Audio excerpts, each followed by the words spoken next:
Dans Loup-garou de Tiercelieu, vous habitez dans un village envahi par les loups-garous. Essayez de les débusquer avant de vous faire dévorer, à moins que vous ne soyez l'un d'entre eux. La boîte contient 23 cartes personnages, une carte capitaine et une règle de jeu. Vous incarnez soit un villageois, soit un loup-garou. Le bluff et la déduction sont vos armes pour éliminer les joueurs du camp adverse. Les joueurs s'installent en cercle, les uns à côté des autres. Désignez un meneur de jeu qui ne joue pas de rôle secret, mais dirige et rythme la partie. Le rôle du meneur de jeu est fondamental. De votre talent dépend l'ambiance de la partie. N'hésitez pas à créer une atmosphère de tension et de suspense et à relancer ou à tempérer les débats. Le meneur de jeu sélectionne les personnages qui seront joués en fonction du nombre de participants. Il en distribue un face cachée à chacun des joueurs. Chacun prend secrètement connaissance de son personnage et le repose face cachée devant lui, accessible au meneur de jeu.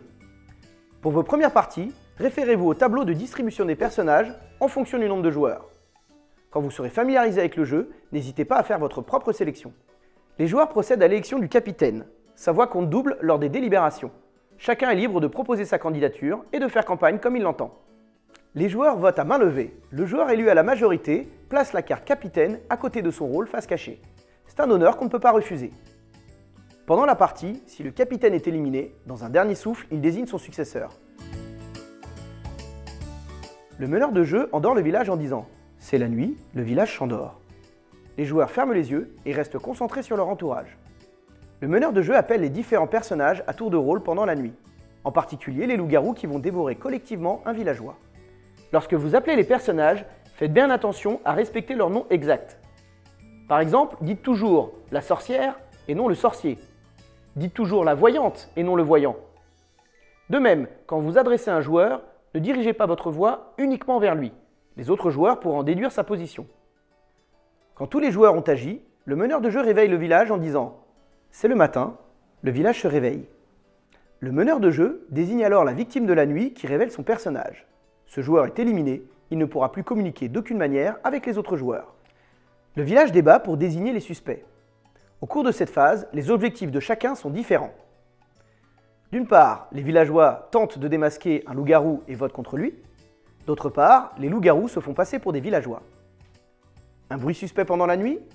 L'étrange comportement d'un joueur? Voici des indices qui devraient vous aiguiller. Mais attention, n'êtes-vous pas en train de vous faire manipuler?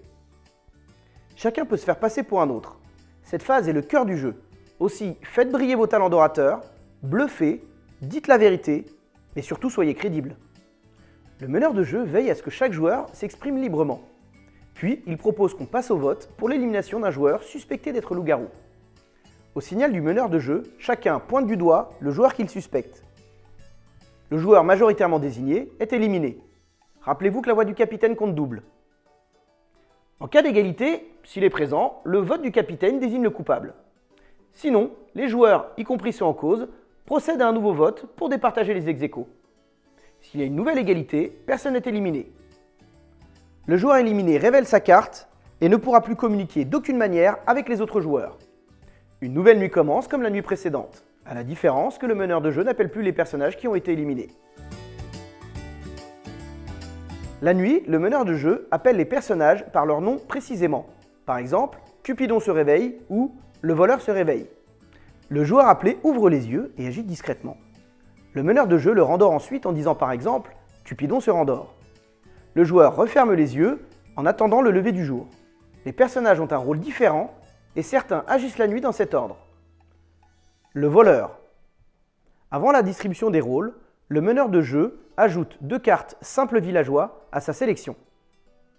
Puis, il distribue une carte face cachée à chacun des joueurs. Les 2 cartes restantes sont placées face cachée au centre de la table. Le voleur est appelé uniquement la première nuit. Il regarde ces 2 cartes et il doit échanger sa carte voleur contre l'une d'entre elles. Le voleur va désormais jouer ce personnage jusqu'à la fin de la partie. Cupidon. Ce personnage est appelé uniquement la première nuit. Il indique au meneur de jeu les 2 joueurs qu'il souhaite rendre amoureux, éventuellement lui-même. Le meneur de jeu va faire le tour de la table et toucher discrètement dans le dos chacun des 2 amoureux. Si Cupidon est en jeu, le meneur appelle les amoureux uniquement la première nuit. Ils se réveillent, se reconnaissent et se rendorment. Bien sûr, ils ne se révèlent pas leur rôle. Ils ont maintenant un objectif en commun, gagner la partie ensemble. Si l'un des deux est tué, l'autre meurt de chagrin. Jusqu'à la fin de la partie, un amoureux ne peut ni voter contre son aimé, ni lui porter préjudice, même pour faire semblant. La voyante. Chaque nuit, elle désigne un joueur au meneur de jeu qui lui révèle sa carte rôle. Pour rappel, les joueurs laissent leur carte face cachée devant eux, à disposition du meneur. Les loups-garous. Chaque nuit, lorsqu'ils sont appelés, ils se concertent et désignent discrètement leur nouvelle victime. S'ils n'arrivent pas à se mettre d'accord, tant pis pour eux, il n'y aura pas de mort cette nuit. La petite fille. Contrairement aux autres personnages, elle ne sera pas appelée par le meneur de jeu. Elle va entrouvrir discrètement les yeux pour espionner les loups-garous à leur tour. Elle n'a pas le droit d'ouvrir les yeux en grand pour se faire passer pour l'un d'entre eux. Attention, si elle est repérée par les loups-garous, elle sera la nouvelle victime. La sorcière. Elle dispose de 2 potions à usage unique. Chaque nuit, le meneur de jeu va lui indiquer la victime des loups-garous. Si elle souhaite la ressusciter avec sa potion de guérison, elle l'indique au meneur de jeu avec le pouce vers le haut. Bien sûr, elle peut se sauver elle-même. Si elle souhaite tuer un autre joueur avec sa potion d'empoisonnement, elle l'indique au meneur de jeu avec le pouce vers le bas. Elle peut utiliser les 2 potions pendant la même nuit. Attention, les 2 potions ne fonctionnent pas le jour. Le chasseur. Ce personnage n'est jamais appelé pendant la nuit. Lorsqu'il est tué, il se révèle, il désigne immédiatement un autre joueur qui meurt à son tour d'un coup de fusil. Les simples villageois. Ces personnages ne sont pas appelés pendant la nuit. Ils ne disposent d'aucun pouvoir particulier. Ne soyez pas déçus de ne pas avoir de pouvoir, votre rôle est plus important qu'il n'y paraît. Les villageois l'emportent s'ils éliminent le dernier loup-garou. Les loups-garous l'emportent s'ils éliminent le dernier villageois. Les victimes l'emportent avec leur camp, à titre posthume. Dans le cas particulier où un loup-garou et un villageois sont amoureux, ils gagnent la partie s'ils éliminent tous les autres joueurs. Et maintenant, à vous de jouer!